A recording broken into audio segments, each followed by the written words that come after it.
Pagkatapos manalo sa karera, lumapit siya sa 14 years old na batang babae na nakamaskot. Inabutan siya ng regalo ng bata, ngunit hinampas niya ang regalo. Tapos tinulak pa, walang paliwanag, walang sorry. Pero hindi ito ang unang beses na may ganitong ginawa si Mahadin Mikesim Menabad, 2 taon bago nito. Sa parehong event, tinulak niya rin ang ibang mascot pagkatapos manalo. At makalipas pa ang 1 taon, nang sinubukang i-console siya ng kapwa French athlete na si Mehdi Bala matapos siyang mag-11th place, umabot sa pisikalan ang lahat. All-out brawl. Sa totoo lang, nakakahiya ang inaasal ng atletang ito. Si Mahadin ang fastest steeplechase runner ng France. Noong 2013, siya pa nga ang nag-set ng European record sa 3,000 meters steeplechase. 1 taon matapos siyang atakihin ng batang mascot. Pero dahil sa arogante at bastos ang kanyang ugali at sa lahat ng ginawa niya off-track, marami ang na-turn off sa kanya. Kaya pagdating ng 2014 European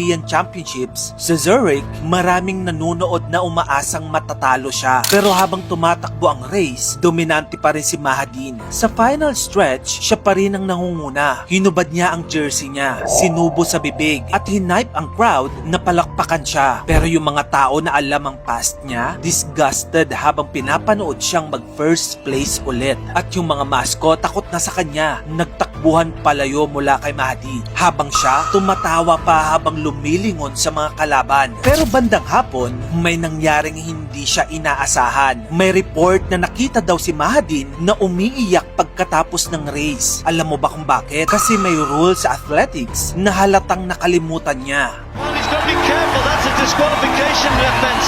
That's a stupid thing to do. At gaya nga ng sinabi ng commentator, yes, stupid ang ginawa ni Mahadin. Ang paghuhubad ay grounds for disqualification. And because of his arrogance, siya ay na-disqualify. At yung gold medal na pinaghirapan niya, napunta sa kapwa niyang French teammate. Ngunit maraming nagsasabi, bakit sa simpleng paghuhubad ay na-disqualify siya? Ngunit hindi sa pananakit niya sa mga batang nakamaskot at sa pisikalan sa kapwa-atleta. Either way, obviously, karma na ang gumalaw sa kapalaran niya. Ang lesson learned dito, be humble, be respectful. Dahil kahit gaano ka kagaling, kung basura ang ugali mo, babalikan ka ng karma.